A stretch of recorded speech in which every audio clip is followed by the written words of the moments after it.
क्यों तो कैसे हैं आप सब? पढ़ाई आसान है। तो प्यारे बच्चों, अब हम लोग स्टार्ट करने वाले हैं क्या मैग्निफिकेशन ऑलवेज बहुत ही सरल है। अधिकतर बच्चे इसके फॉर्मूले को ही लर्न करके रट लेते हैं आराम से और इसी को ही छाप देते हैं, ठीक है। बट इसका रियल मतलब क्या होता है, असली मतलब क्या होता है मैग्निफिकेशन का, ये समझते हैं, ठीक है। समझ में आया कि नहीं, इसे अच्छे से समझिए।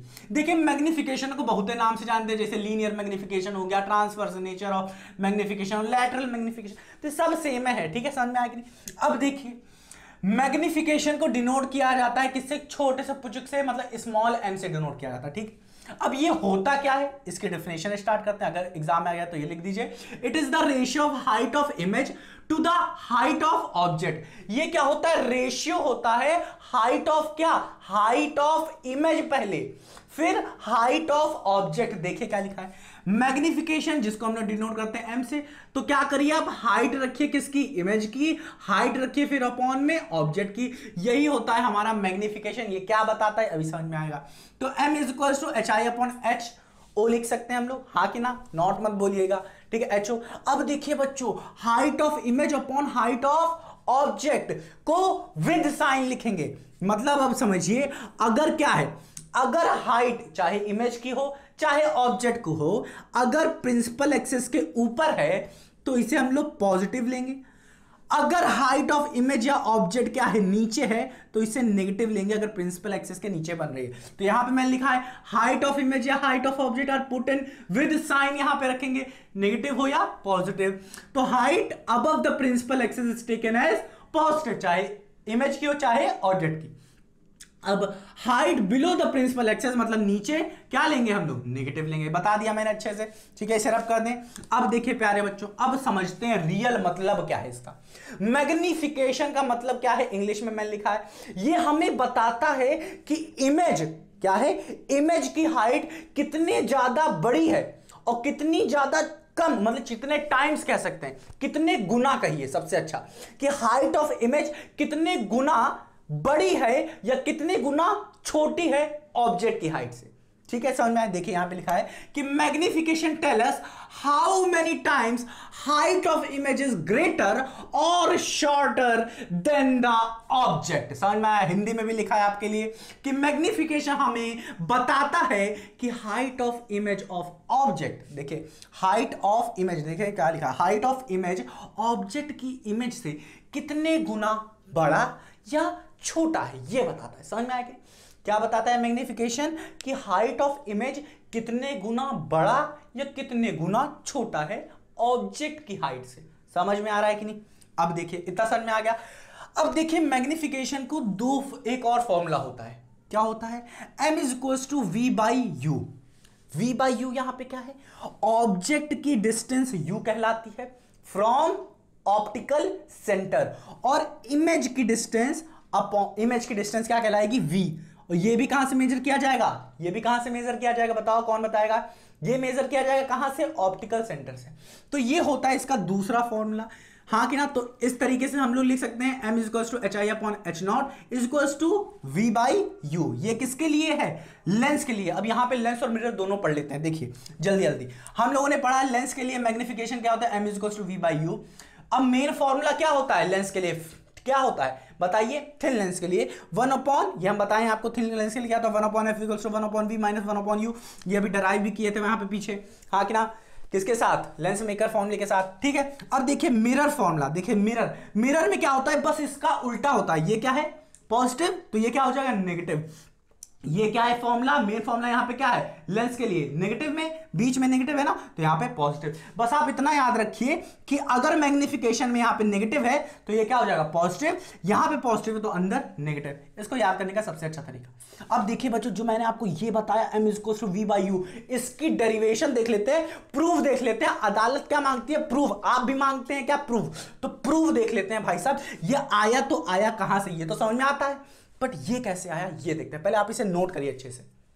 तो प्यारे बच्चों, अब हम लोग देखते हैं डेरिवेशन मैग्निफिकेशन का, कि m is equal to v by U कैसे आ रहा था, ये देखते हैं। तो हमने क्या किया भाई साहब, यहां पे चिपकाया है क्या, हमने कॉन्वेक्स लेंस लिया ये, और ये सब पूरी चीजें हम लोग पढ़ते आए हैं क्या, कि अगर यहां पे कोई एक, ये हमारी क्या है, प्रिंसिपल एक्सिस ले ली है, ठीक। अब ये है हमारी कोई क्या, ऑब्जेक्ट है, जिसको मैंने ऑब्जेक्ट यहां पे लिखा है, इसकी हाइट ए बी से डिनोट किया।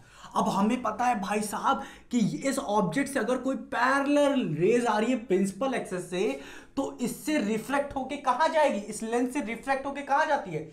अगर parallel to the principal axis आ रही है तो पढ़ते आ रहे 9th क्लास से कि रिफ्लेक्ट होके कहां जाएगी, फोकस पे। तो फोकस पे मीट करके सुल्टू से ऐसे मीट करके। अब हमें पता है इमेज दो रिफ्लेक्टेड रे की वजह से होती है, ठीक है। तो एक ये हो गई, और एक हम लोग ऑप्टिकल सेंटर से भाई सब पास करा देंगे। तो ऑप्टिकल सेंटर से अगर रिफ्लेक्टेड कह रहे हैं कि अगर कोई भी रेज जाती है तो रिफ्लेक्ट करती ही नहीं भाई साहब, हमें पता है। तो क्या होगा, यहां से हम लोग एक रे लेंगे जो कि ऑप्टिकल सेंटर से जाएगी और वो रिफ्लेक्ट नहीं करेगी और सीधा पुच्छ से जाएगी यूं, और ये लोग यहां पे कट कर रहे हैं। ये दो रेज जो आ रही हैं वो यहां पे रिफ्लेक्ट कर रही है, और जैसे ही यहां पे कट कर गई तो मतलब इमेज यहीं पे फॉर्म करेगा। तो इमेज यहां पे फॉर्म करी, जिसको हमने बी डैश और ए डैश से रिप्रेजेंट किया। यहां पे इमेज लिख दिया। ये क्या है, प्रिंसिपल एक्सिस, ये पॉइंट फोकस, ये क्या है, ऑप्टिकल सेंटर, ये क्या है, ए बी क्या है, हाइट ऑफ ऑब्जेक्ट, और ये क्या है, बी डैश ए डैश, या ए डैश बी कह लीजिए, बी डैश, ये क्या है, हाइट ऑफ इमेज, ठीक। अब हम लोग क्या करेंगे, हम लोग ट्रायंगल लेंगे, कौन सा, ए ओ बी, देखिए, या फिर आप कह लीजिए ट्रायंगल ओ ए बी लेंगे हम लोग। समझ में आया, ट्रायंगल ओ ए बी। देखिए क्या कर रहे हैं हम लोग यहाँ पे, कॉन्ग्रुएंट ट्रायंगल प्रूफ करें, या फिर आप कह लीजिए दो ट्रायंगल सिमिलर है वो प्रूफ करें। कैसे, ट्रायंगल लिया ओ ए बी लिया, और लिया मैंने ट्रायंगल ओ ए डैश बी डैश। समझिए बहुत है, सरल है। ट्रायंगल ओ ए डैश बी डैश कह लीजिए, और ट्रायंगल ओ बी डैश ए डैश कह लीजिए, कुछ नहीं है, ठीक है। समझ में आया कि नहीं। अब देखिए बच्चों, अब हमने कहा भाई साहब ये ट्रायंगल और ये जो ट्रायंगल है, ये वाला ट्रायंगल नहीं, ये समझिएगा। अधिकतर बच्चे ये लेकर कंफ्यूज आ जाते हैं। तो क्या करिए, आप ये वाला ट्रायंगल लीजिए, ये, और एक ये वाला ट्रायंगल लीजिए। दोनों देख रहे हैं, यहां पे भी 90 डिग्री बन रहा है और एक यहां पे भी 90 डिग्री है, हाँ कि ना। अब यहां पे देखिए, अगर मैं इस एंगल को थीटा मान लूं तो वर्टिकली अपोजिट से ये भी थीटा हो जाएगा। तो हमने कुछ नहीं किया है, हमने कहा है क्या कि angle A O B equal है किसके, एंगल किसके, देखिए angle B dash O A. मतलब यहां पे देखिए angle A O B, angle A कहां गया, ए ओ बी, हाँ कि ना, किसके इक्वल है, एंगल बी डैश ओ ए। एंगल बी डैश ओ ए के इक्वल है किससे, वर्टिकली अपोजिट एंगल, लिख भी दिया यहां पे। अब देखिए एंगल कौन सा, ये वाला और ये वाला एंगल किसके इक्वल है, देखिए मैंने लिख दिया क्या, 90 डिग्री से दोनों इक्वल है। अब अगर दो एंगल इक्वल हैं दो ट्रायंगल में, तो तीसरा खुद ब खुद इक्वल हो जाता है। इसीलिए मैंने लिखा है if two angles are equal in two angles are equal in triangles, then third angle, यहां पे गई third angle are also equal. इसका मतलब क्या हुआ, इसका मतलब एंगल जो थर्ड होगा ये वाला, ये भी किसके इक्वल हो जाएगा, इसके इक्वल हो जाएगा। सिमिलरली हेंस ए से एंगल की जो प्रॉपर्टी होती है कॉन्ग्रुएंसी की, उसकी वजह से ये वाला ट्रायंगल और ये वाला ट्रायंगल दोनों कॉन्ग्रुएंट हो जाएंगे। और जैसे ही कॉन्ग्रुएंट हो जाएंगे भाई साहब, जो करस्पॉन्डिंग साइड है, करस्पॉन्डिंग साइड मतलब ए ओ और ओ बी, ये जो साइड्स हैं और इन सबके रेशियोज जो होने लगते हैं, इक्वल होने लगते हैं। करस्पॉन्डिंग साइड क्या, इसका रेशियो ले लीजिए, इसका रेशियो ले लीजिए, दोनों क्या होंगे, सिमिलर होंगे, मतलब इक्वल होंगे, सिमिलर ना कहिए, इक्वल होंगे। तो हम लोग क्या करेंगे, हाइट ऑफ इमेज लेंगे, हाइट ऑफ ऑब्जेक्ट अपॉन ये कर लेंगे, खत्म कहानी। देखिए क्या किया हमने ए डैश बी डैश लिया है, A dash B dash upon A B, height of image upon height of object लिया मैंने, फिर लिखा मैंने क्या, distance of image upon distance of object, ये लिखा। अब देखिए हाइट ऑफ इमेज, ये जो हाइट ऑफ इमेज क्या है, नीचे है प्रिंसिपल एक्सिस के, और नीचे कोई भी चीज होती है उसे नेगेटिव लेते हैं, तो नेगेटिव ऑफ हाइट ले ली इमेज की, और ऑब्जेक्ट क्या है, ऊपर है, तो इसको हमने ले लिया HO। अब देखिए यहां पे समझने वाली चीज है कि ये जो इमेज है हमारी, क्या इमेज की जो डिस्टेंस है ऑप्टिकल सेंटर से, ठीक है, जरा देखें आ रहा है कि नहीं, हाँ भाई साहब। अब देखिए भाई साहब, यहां पे देखिए हाइट ऑफ इमेज हम लोग लिख चुके हैं, ऑब्जेक्ट लिख चुके हैं। अब देखिए यहां पे देखिए ये v/u कैसे आया और ये नेगेटिव कैसे आया। अब यहां पे देखिए ये जो v है, देखिएगा ध्यान से देखिएगा, जो v है हमारा वो क्या है, इमेज की डिस्टेंस, और इमेज की distance in the direction of incident है, इंसिडेंट रेस के, तो इसे हमने क्या लिखा पॉजिटिव। बट ऑब्जेक्ट हम लोग कहां से मेजर करते हैं, सब डिस्टेंस ऑप्टिकल सेंटर से, तो यहां से यहां जा रहे हैं हम लोग, यहां से यहां गए तो opposite to the direction of incident ray, तो इसको नेगेटिव लिया हमने, इसको नेगेटिव लिया। ठीक है, अब देखिए ये देखिए ये देखिए, इधर नेगेटिव, तो ये नेगेटिव कट जाएगा और आएगा HI/H0 is equals to V/U। अब इसी V/U को इसी HI/H0 को क्या लिखते थे, M लिखते थे, क्या लिखते थे, M, मैग्निफिकेशन। तो हम लोग इसकी जहां पे M लिख देंगे, M is equals to V/U।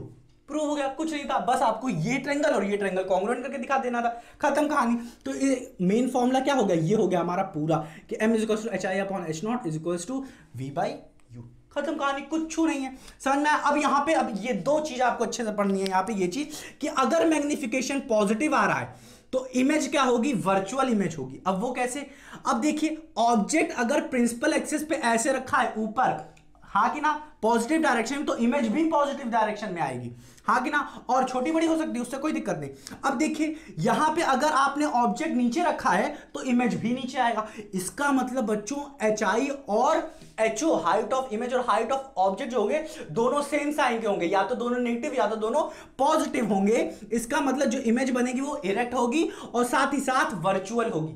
समझ में आया कि नहीं।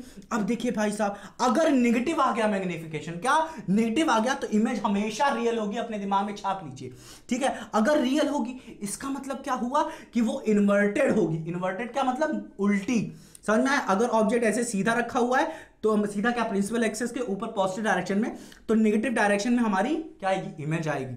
इसी तरह से ये भी होगा, अगर ऑब्जेक्ट इधर है तो इमेज ऐसे बन जाएगी अपोजिट डायरेक्शन ऊपर नेगेटिव में, ठीक है। तो आपने समझा क्या, यहां पे समझा, अगर मैग्निफिकेशन नेगेटिव आ रहा है तो HO HI ये सब क्या आएंगे, अपोजिट साइन में होंगे, दोनों अपोजिट साइन में, एक पॉजिटिव तो एक नेगेटिव। इसका मतलब क्या होगा, जो इमेज होगी वो इन्वर्टेड होगी और रियल होगी भाई साहब। अब एक चीज आप याद रखिएगा, वो क्या है, ये अगर मैं कॉनकेव लेंस की बात करता हूं, क्या कॉनकेव लेंस के लिए M की वैल्यू हमेशा पॉजिटिव रहेगी और कॉन्वेक्स लेंस के लिए M की वैल्यू नेगेटिव भी हो सकती है और पॉजिटिव भी हो सकती है। ये अपने दिमाग में हमेशा रख लीजिए। समझ में आया कि नहीं। ये सब नेगेटिव क्या है कि ये सब किसके लिए है, लेंस के लिए।